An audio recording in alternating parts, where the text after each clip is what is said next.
My name is Jeff Gentilini. I'm a researcher here in St. Louis. My primary focus is U.S. military records of the 20th century. And this evening, my wife is kindly letting me use her home office. Rumor has it that one of our crazy cats tends to do a surprise attack during these Zoom meetings. So if you hear me cry out with fear and shock at any point during this discussion, you'll know exactly what happened to me. I've always been intrigued by the experiences of individual soldiers during wartime. And about 14 years ago, as I was working on my graduate studies in military history, I began to spend a lot of time at the National Archives, where I was introduced to a number of the records that we're going to be discussing this evening. This is a picture of my grandfather, Charles Gentilini. He was part of the 8th Infantry Division, which is also known as the Golden Arrow Division. He rarely spoke about the war, and after he passed away, our family started looking for more information about his military service in World War II. What I found was that his personnel records had been completely lost in the 1973 fire. So we knew about his life before the war, and we knew about his life after the war, but we had very few details about his actual time in the military. We knew that he was awarded 2 Purple Hearts, meaning that he had been wounded in action twice, and he was also awarded the Silver Star for bravery. But that was about it. So we had so many questions. What unit was he assigned to? When was he assigned to the unit? Where was he wounded? Who were the men who served alongside him during the war? And as I began to research his service at the archives, I realized the incredible potential of using the records at the National Archives to answer these questions, but also the potential to answer so many more questions as well. And I was able to piece together portions of his service history from start to finish. After I had successfully reconstructed the complete service history of my grandfather, I realized how beneficial a service such as this could be for other descendants of war veterans. And that was when I started my research company, Golden Arrow Research, which I named after my grandfather's unit. As I gained more experience, I eventually tailored this process to rebuild service histories from World War I, World War II, Korea, and even the Vietnam War. Over the past 12 years, we've rebuilt the service history of more than 2,000 veterans, mostly using records that are held at the U.S. National Archives. During the pandemic, I and other independent researchers started a nonprofit called the Archival Researchers Association. And what we did is that we met with more than 120 congressional and Senate offices, demonstrating the value of the National Archives to their constituents and urging them to increase funding for the National Archives and its research rooms. I actually served as the Archival Researchers Association president from 2020 to 2023, and I'm really proud of the positive impact that we've had. I think the creation of our group and also the willingness of the National Archives to listen to its stakeholders has led to a really improved experience for all researchers who visit the National Archives and its research rooms from coast to coast. So now you know a bit about me and my approach to research. So let's start to talk a little bit about military records. Beginning military research into your ancestors can often seem like a really daunting task. There are hundreds of different record groups that cover different time periods and aspects of an individual's service. The fact of the matter is that compiling an individual's personal story during any war is going to be a complex and time-consuming task. In this talk, I want to focus on what I consider to be the key records that you'll want to consult when you're researching an individual military veteran. A few things also to keep in mind when you begin your research. Every veteran's military experience was different. So, just like each of us have a different life experience that shapes us into the person we are today, our life experiences, some of them mundane, others more exciting, leave a unique paper trail, just like the military experiences of the individual veterans that we research. Now, early military records are less individually focused, so they focus less on detailing what happened to the individual. But in the 20th century, the military was suddenly tasked with documenting the service of millions of individuals. So the various branches of service began to use more elaborate paperwork and documentation systems. Now, context. Context is a key part of military research, just as it is in genealogical research more generally. So, for example, if you're researching a Confederate soldier from the Civil War, you'll find that many records were not preserved due to the chaotic post war conditions in the South. A Confederate veteran will not have a U.S. federal pension file because he would have been administratively considered a rebel. By contrast, you've got a really good chance of finding a pension file for a Union soldier at the National Archives because their pension claim would have been administered by the federal government. Keep in mind, just as a side note, that some Confederate soldiers did receive a pension at the state level, so it's always a good idea to check your state archive for that. It's also important to remember that military records were created for the military. So, just like vital records that governments created and which genealogists use today to build their family trees, military records had a strictly military purpose when they were created. As an example, what we refer to today as Army rosters were actually created as payroll records to keep track of financial disbursements to troops and their families.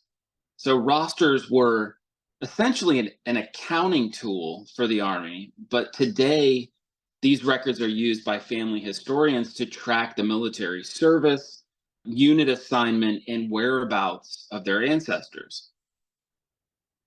Context is important to keep in mind as you conduct research, and doing so may help to lead you to other records.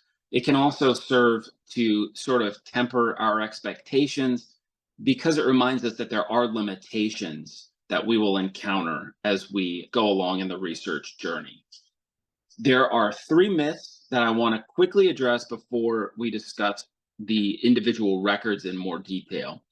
Myth number one: everything is online and free. Not true.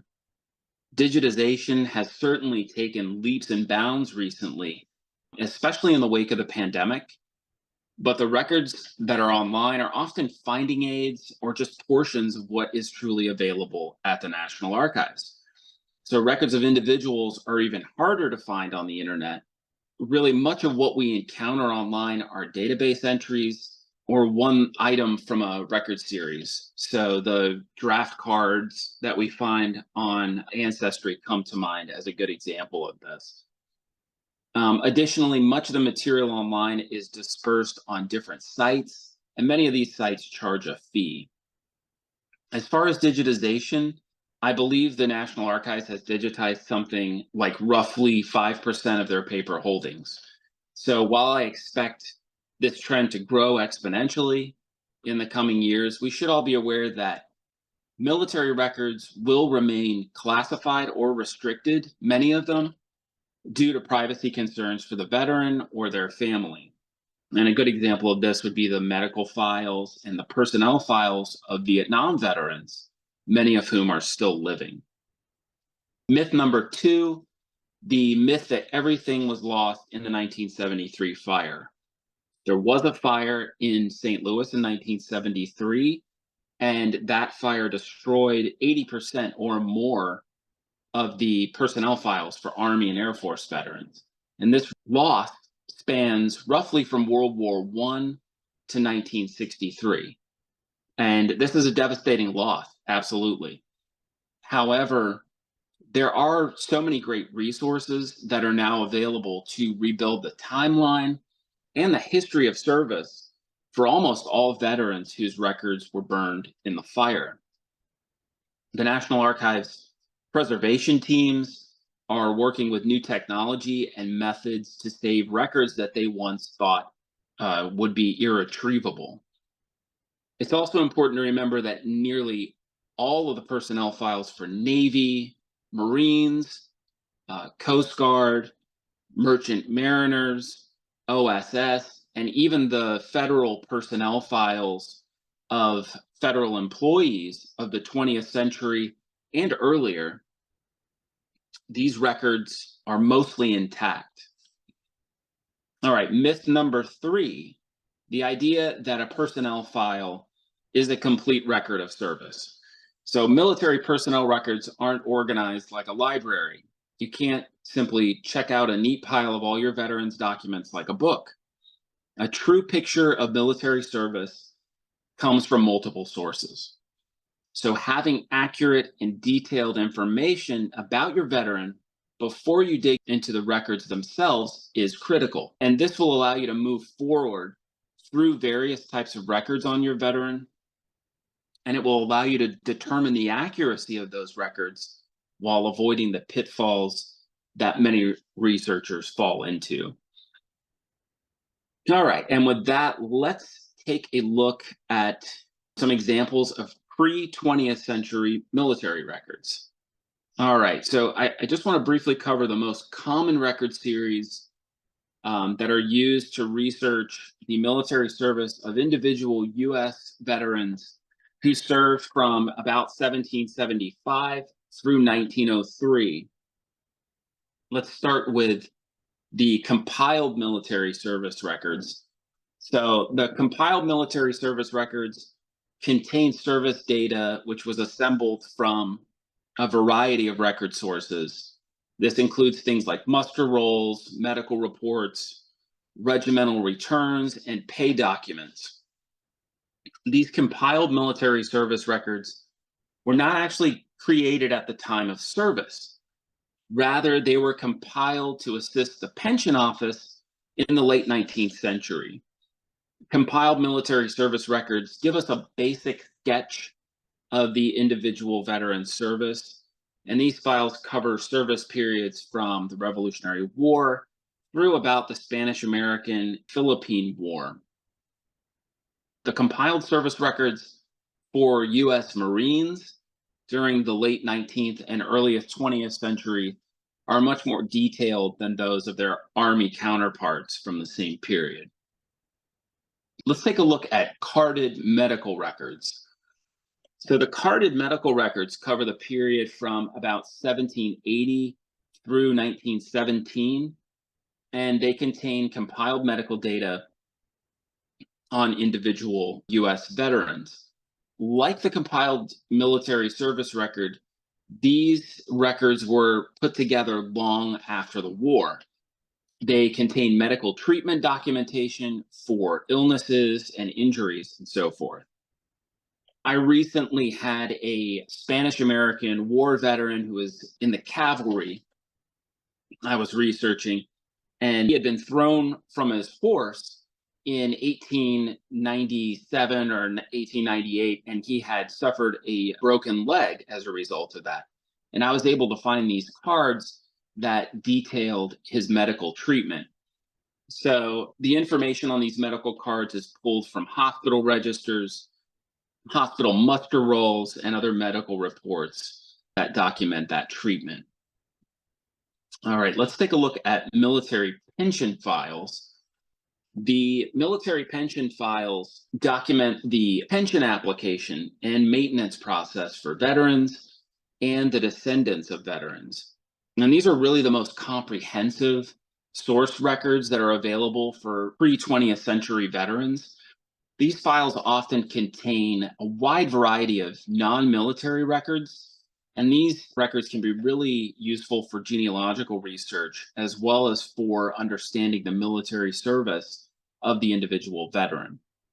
A single pension file can contain hundreds of pages, covering the veterans and the veterans' dependents' applications for benefits, medical treatment records, affidavits. There are marriage records often in these files, birth records, correspondence, and much more.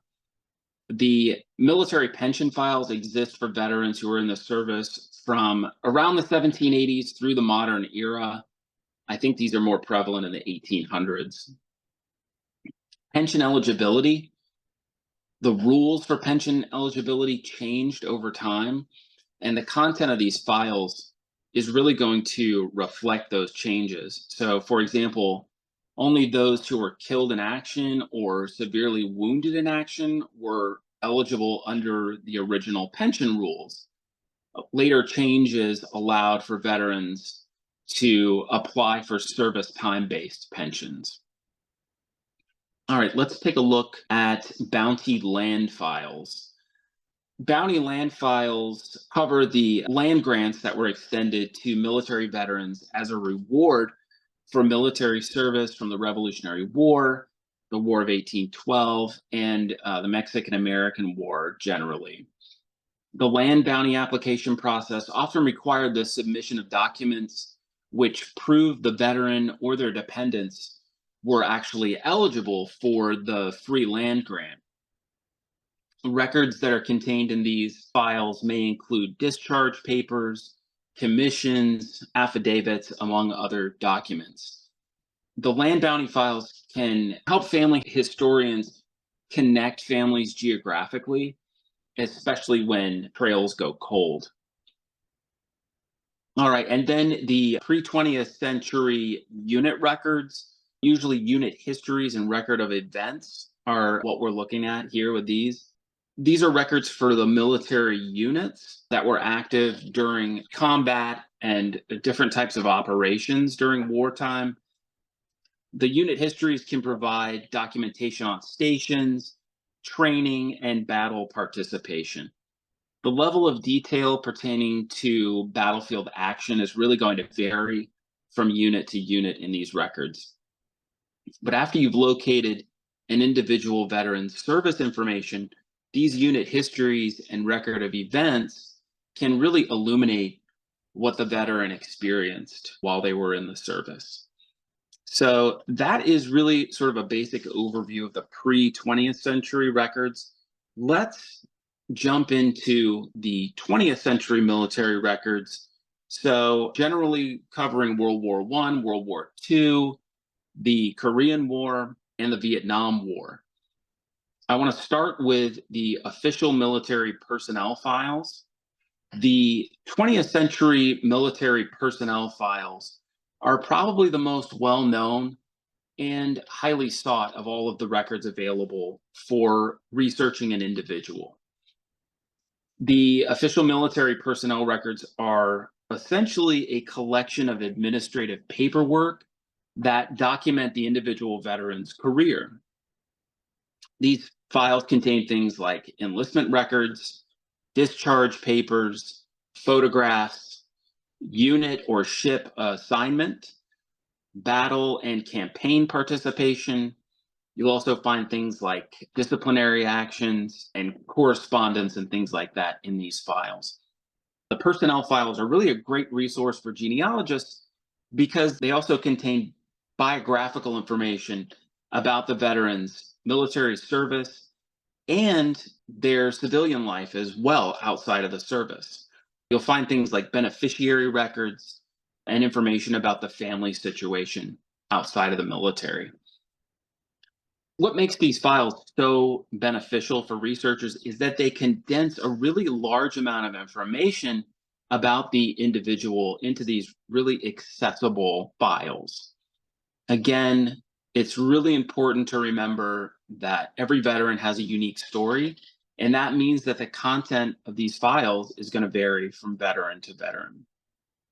All right, let's take a look first at Army and Air Force personnel files.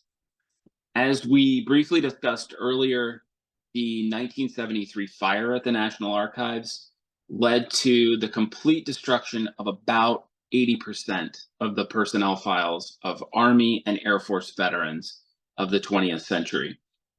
The remaining 20% of the military personnel records for Army and Air Force vets have partially survived. However, these personnel files typically contain only fragments of the original files. And for this reason, it is often necessary for us to reconstruct the service history of the individual 20th century Army and Air Force veterans by using alternate sources. Now, if you have an Army or an Air Force personnel file that is completely intact, you can expect to learn a great deal of information about both your veterans' military history and their family life. Surviving files are known as burn files, and these files document the military career of the veteran, including things like unit assignment, training, military jobs, awards, geographical stations, battle participation, and more. You'll also find things like correspondence from the veteran and their family in these files. If you're researching a veteran who was killed in action, for example, you are going to find some of the most heart-wrenching letters preserved in these files. I have seen many tears shed in the research room here in St. Louis as families gain closure through seeing the pages of these files. Enlistment and beneficiary applications of this time period led to quite a bit of civilian and family information being retained inside the file itself. So we're talking about things like birth and marriage certificates, education transcripts, and the home addresses of family members, among many other things. You'll often see singe marks on the pages of these burn files and water damage from the effort to put out the fire. So in many instances, the water that was used to put out the fire actually caused the ink on these pages of the personnel files to smear. So this creates another layer of challenge for researchers in deciphering these fire-related documents. And you may find, as I have found many times, that it is still necessary to locate alternate records to fill in some of these gaps, even when you have records that have survived the fire. In the case where the personnel file was totally lost in the fire, the National Archives does hold some alternate series that are used to verify service. So the first of these is known as an auxiliary file. A good example of an auxiliary file is a final pay voucher. So these records have limited usefulness, but they can sometimes provide clues to help in rebuilding the service history for those whose records were lost. The archives traditionally use these records to show that someone was separated from the service. One of the things you can do is use the pay voucher as a launching pad. And if you can do that, it's sometimes possible to prove that a veteran had honorable service or received an honorable discharge, and that would ensure that they could receive benefits that they were entitled to. The archives often send out these pay vouchers when they don't have anything else because of the fire. The second type of alternate series is known as a reconstructed file. And the use of this term reconstructed doesn't necessarily mean that the full service history was reconstructed. Instead, this indicates that some form of proof was found that the veteran served in the military, and it confirms the date of separation.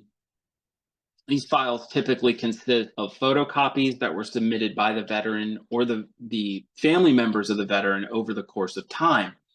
And I often have family members tell me that the archives sent them, in response to their requests for the personnel records that were lost, the archives has sent them copies of their own letters or material that they themselves sent to the archives years ago. And that may be all that the archives has there because of the fire. These reconstructed files serve as a substitute for the actual service records for the veteran. In some cases, we do find things in there like copies of the original discharge papers, which can be very useful. All right, let's jump on to Marine personnel files. So, the Marine Corps personnel files are really a great tool for documenting the service of Marine Corps veterans of the 20th century. The Marine Corps started using a more standard personnel file structure in the late 1800s, and they actually began photographing individual veterans much earlier than the other branches of service. The Marine Corps personnel files are really concise and they're almost completely consistent in content. I just want to highlight a few different records from these Marine Corps personnel files. We've got photographs, enlistment records, medical records. You'll find casualty records in these files, discharge documents, information on civilian occupations before entering the service, family and beneficiary records, and often correspondence as well. I actually once found a letter from a retired Marine who had served in the Spanish American War, and he was now a bank manager at the outbreak of World War I. And he was writing to the Marine Corps to inquire whether the Marine Corps would loan him a Thompson machine gun to display in the window of his bank as a way to help with the war bond drive. So that was hilarious. And the Marine Corps basically had to let him down gently on his request to borrow a machine gun. So you'll find letters in there, some of them, about more serious subject matter. Also in the Marine Corps personnel files, service record booklets. The service record booklet is really the heart of the Marine Corps personnel file. You'll find detailed descriptions of the veteran, fingerprints, photographs, training information, military jobs that they held, battle credits, medals awarded for valor, punishments for infractions, and just a whole lot of other great information in those. All right, let's jump to the Navy personnel files. So, like the Marine Corps personnel files, the Navy files are also mostly intact and not impacted by the 1973 fire. The Navy personnel files from World War I and World War II are often contained in these cardstock accordion files that are known as bricks because of their shape, size, and their color. So the Navy was also diligent about including ID photos in their files, although not quite as meticulous as the Marine Corps. We often find photo negatives in the Navy files, which can be converted to a digital image at the National Archives. So, another example of the importance of context, if you have a Navy veteran who was killed in action at sea, since their file actually traveled with them on the ship, it often went down with the ship that they were on. So, for Navy killed in action files, many of them were compiled from copies that were left behind on land, the ones that we see today. We see these files that contain only the carbon copies of the service book sheets. And many of the personnel files for Navy killed in action veterans do not have a photo in them. This is not necessarily always the case. I actually received a photograph of a Navy veteran who had been killed in action. So they do exist. It's just a lot of times you'll see that their photos were lost when their file was lost. What you can expect to find in these Navy personnel files: photographs, enlistment records, training, qualifications in the service. A lot of times you'll find medical records in there, especially if they had a medical discharge, unit and ship assignments, engagements at sea and land, and also air if you're researching a naval aviator, correspondence, discharge documents, and then also beneficiary and family records as well. Just like the Marine Corps, the Navy also had a service record book that condensed a lot of the military history of the individual into a cardstock folder. I personally find the acronyms and the layout of the Navy personnel files to be the most confusing of all the personnel files. The Navy also tended to shortchange veterans when they detailed their whereabouts when they were dispatched for special duties and things like that. So, this is another example of why it's critical to use a set of records when you're researching an individual. And in this case, I'd recommend getting ship and unit records to get a fuller picture when you're talking about a Navy veteran. And we'll discuss that a little bit more when we get to the unit records. So that covers the four main branches of service, but there are really valuable files for those who served in other divisions and capacities as well. Coast Guard personnel files. Coast Guard personnel files are really similar to the Navy and Marine personnel files. While this branch of service is generally associated with patrolling U.S. coastal waters, some Coast Guard veterans also saw active combat overseas. So, for example, the Coast Guard participated in the D-Day invasion and also in other amphibious landings as well. I've seen many Coast Guard personnel files that show veterans who were wounded in action, received battle credits, and things of that nature. You'll also find photographs, enlistment records, training information, unit and ship assignments, information on battle participation, correspondence, discharge documents, and much more. So the Coast Guard files are really an excellent source for medical records as well. They often contain things like dental records and regular physical reports. Okay, merchant mariners. The merchant marine personnel records are kind of a more recent addition to the holdings here in St. Louis. The merchant mariners were civilian volunteers who helped to supply the armed forces. Now, I recently heard a story about a World War II merchant mariner who said, well, the US did not consider us to be part of the military, but the Germans did not discriminate. So, the mariners served bravely. Those torpedoes were coming at them just as much as they were at the Navy veterans. They put their lives at risk. And despite this, the mariners actually weren't given military benefits until 1988. Since it wasn't technically required, not all mariners will have official personnel records.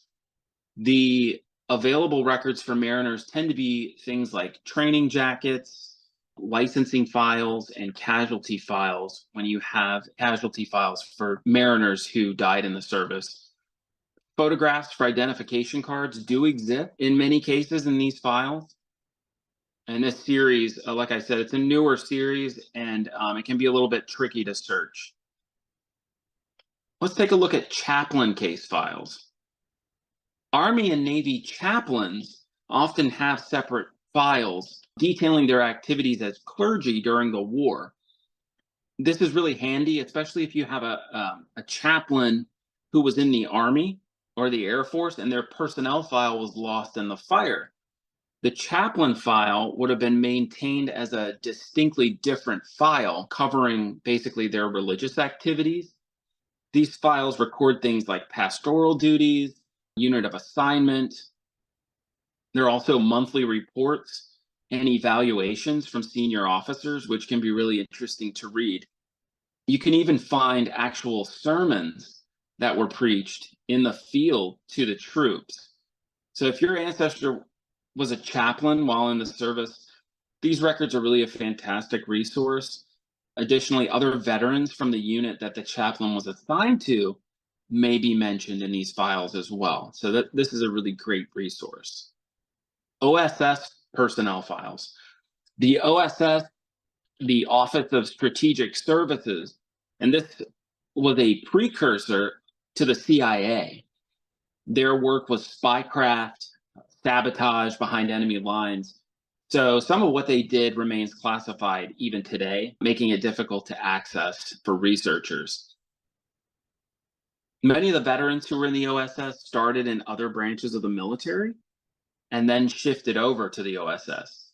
So you may have to search multiple record series to put together a full history of the individual service. Let's say someone started in the Army and then they went into the OSS and then they went into the CIA after that. We're talking about 3 different files covering that individual.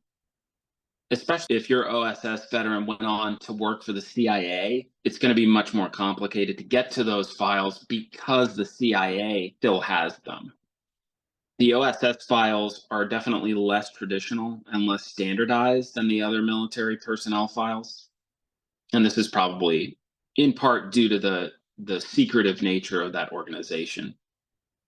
Okay, federal personnel files. Although not strictly military, there were many individuals who worked for the military in a civilian capacity. So these individuals have federal personnel files that document where the individual was stationed and the different types of jobs that they carried out.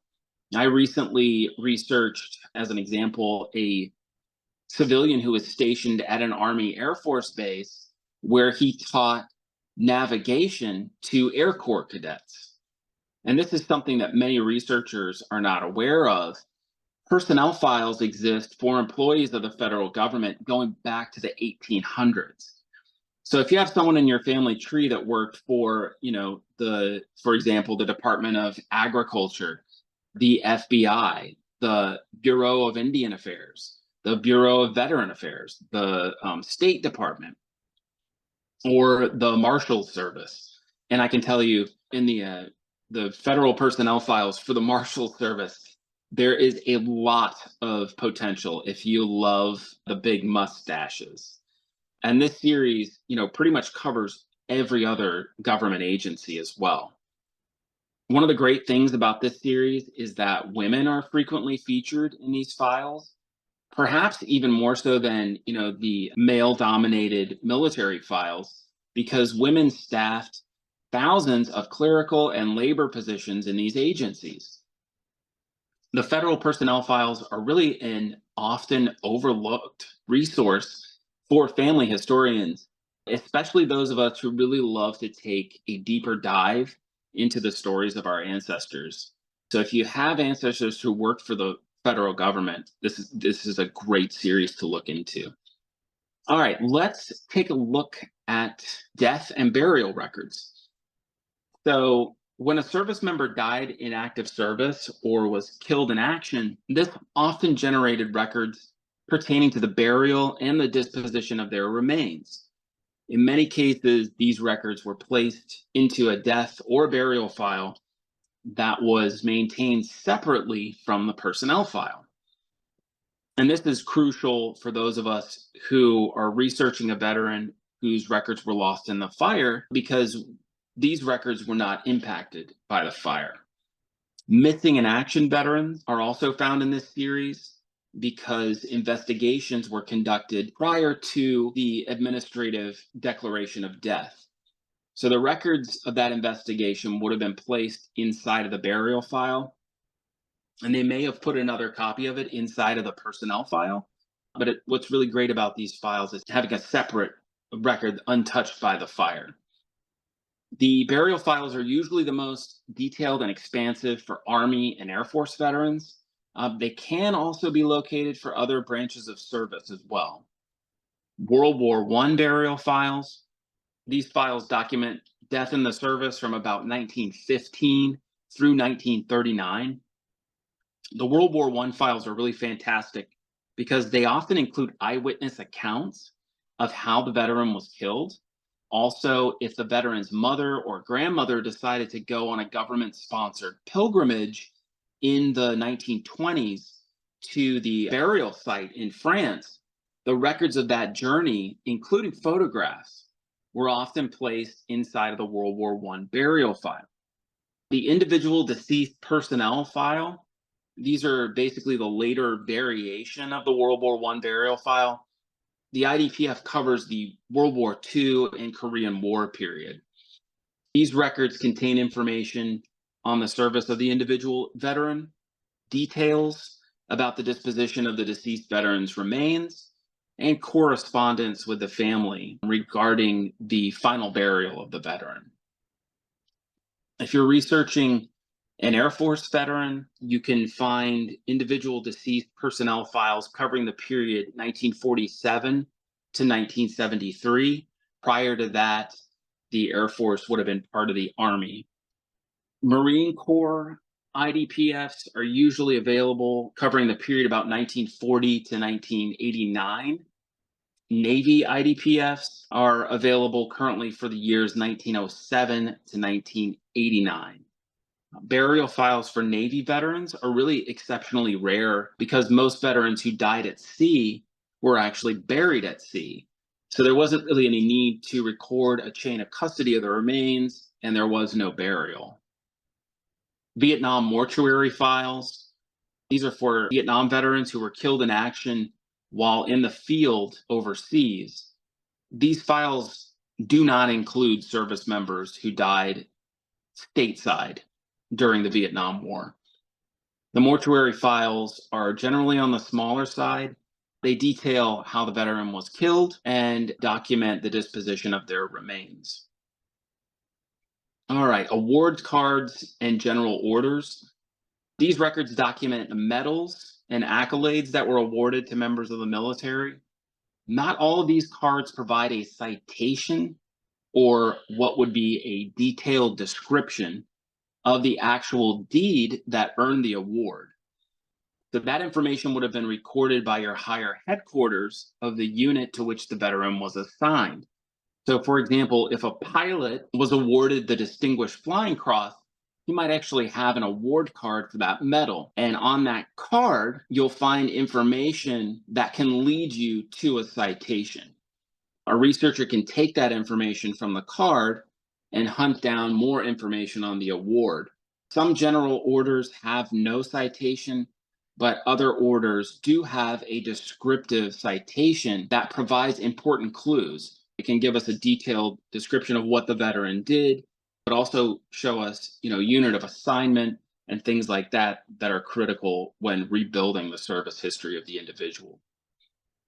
Pension files. For the modern period, we've got C files and XC pension files. The C file would be the number of the veteran's pension claim at the Veterans Bureau. The XC number indicates that the veteran is deceased. You'll recall that we discussed the importance of pension files for pre-World War I research. These files really remained a key source of documentation for medical treatment and benefits for veterans and their dependents through the 20th century. So World War II claim volume was much higher than in previous wars. Military health facilities sometimes noted the actual unit information on these records, which also is really helpful in rebuilding the service history of individuals. As the pension system was repeatedly revised over the years, custody of the records sort of moved among agencies, and the National Archives today provides access to most of the XC files that were created prior to World War I. So most of your pre-World War I pension files. But the vast majority of the more recent pension files are sitting in storage at more than a dozen National Archives facilities, and they're not yet open to the public. These are not actually at research facilities, but in federal record centers. The National Archives stores the pension files on behalf of the VA, which has not yet transferred them as permanent records to the National Archives. There are about 1 million cubic square feet of pension records waiting to be explored by researchers. And then unit and ship operations records. Operations reports from various branches of service can really add depth to our understanding of the experience of the individual veteran. While the military personnel records tend to provide us with a list of the units or ships to which the veteran was assigned, the operations reports can provide insight into the contribution of the veteran's overall unit to the war effort. Let's start with Navy operations reports. These are ship action reports and deck logs.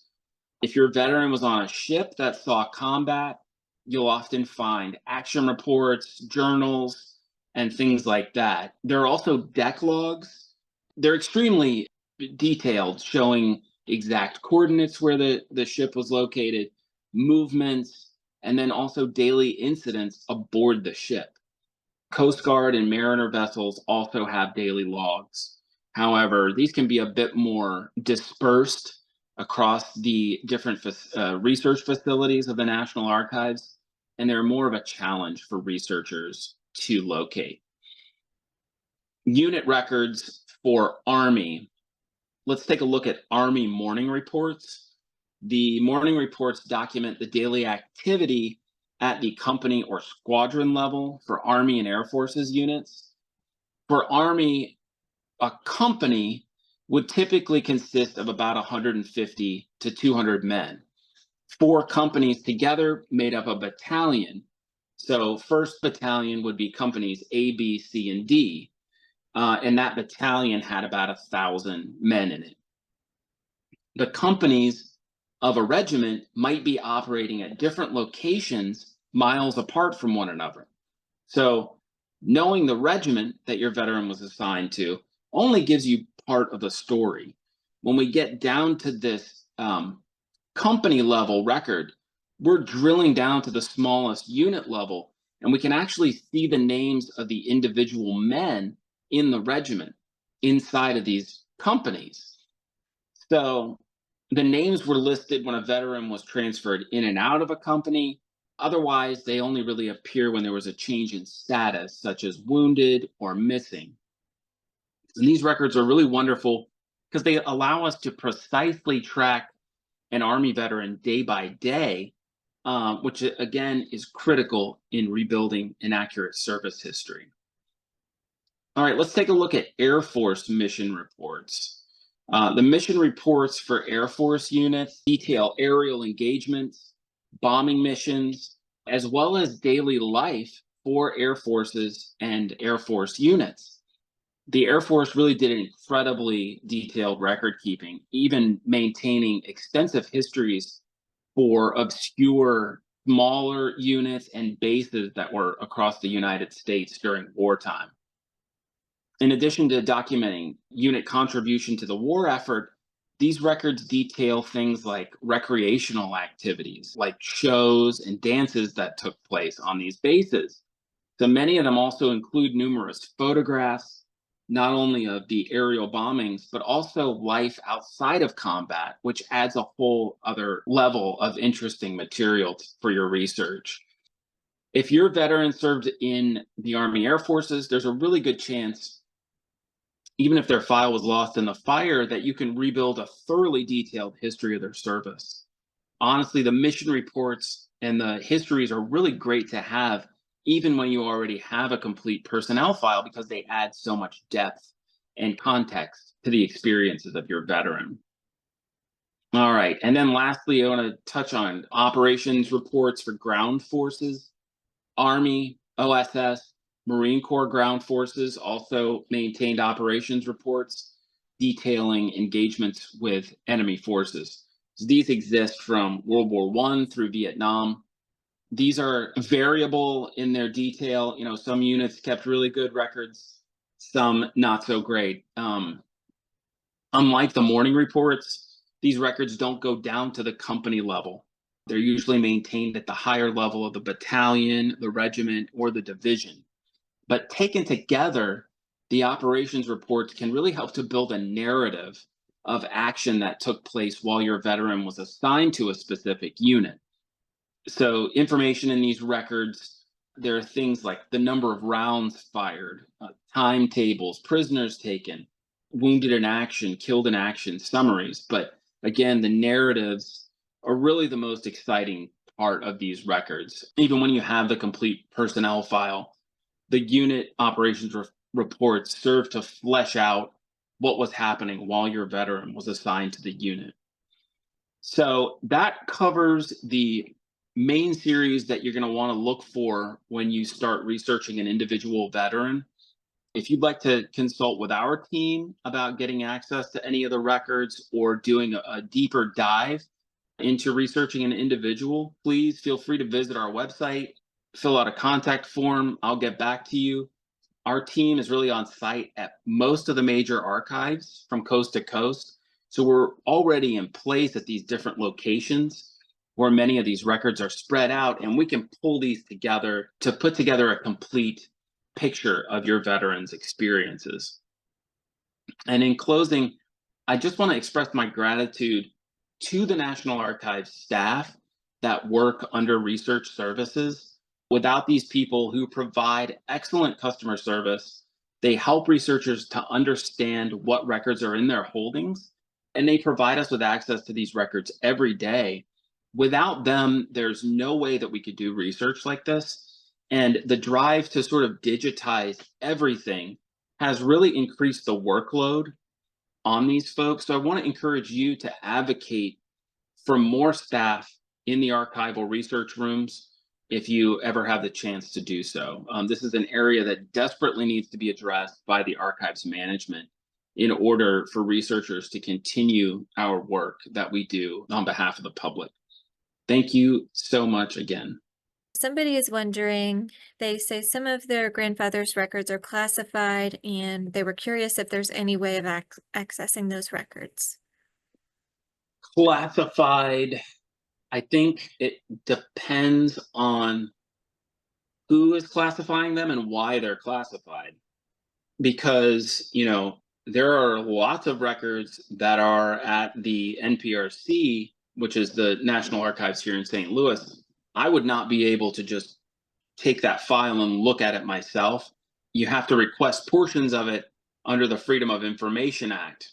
But if you are the legal next of kin and you have a veteran who was in the military, you are legally entitled to access all of their records.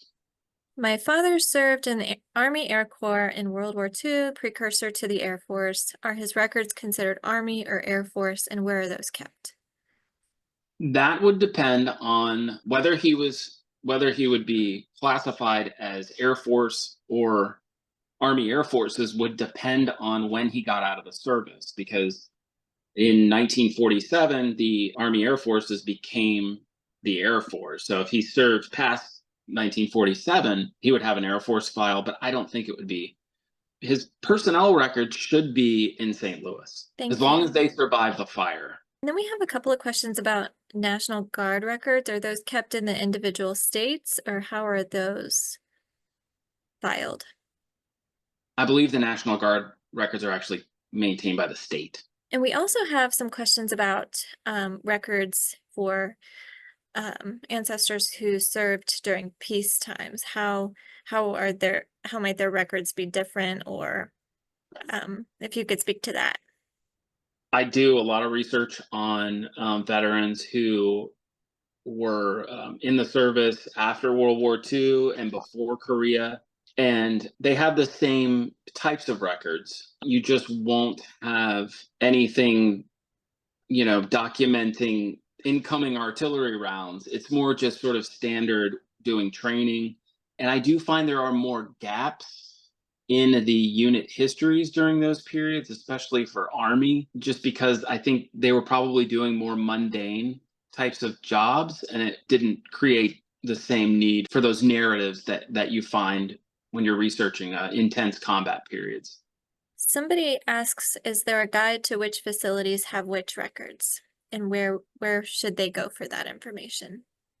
Yes, if we're talking about military records, see, that's part of the thing that I was bringing up about these records being kind of spread around, because, you know, one of the things that we do is we pull together kind of like this complete picture of a veteran's service history. And some of the records that we use aren't even actually at the National Archives. The Air Force has a number of records, historical records, that the National Archives doesn't actually have. But for something like that, you might want to look at the National Archives catalog online to see if you can search there to see if there's anything that could get you started, pointed in the right direction. If you're looking for military records to research an individual, our website has got some great examples on there. It's pretty easy to navigate, and it kind of, if you're looking for a Navy information on a Navy veteran, here are the available records for that.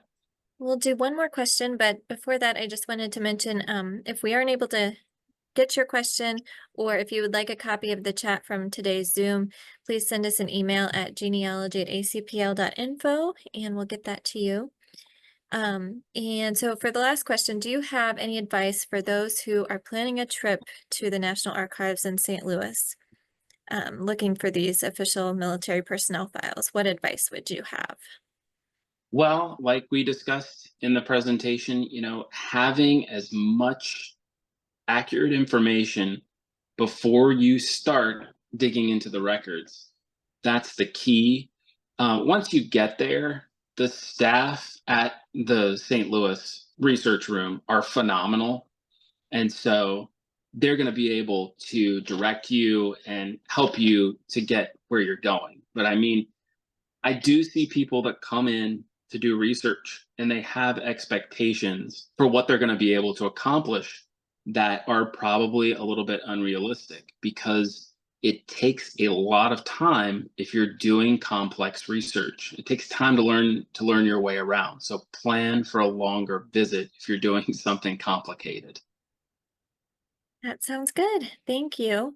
Thank you so much for presenting and for the huge wealth of information that you shared. We really appreciate it. My pleasure.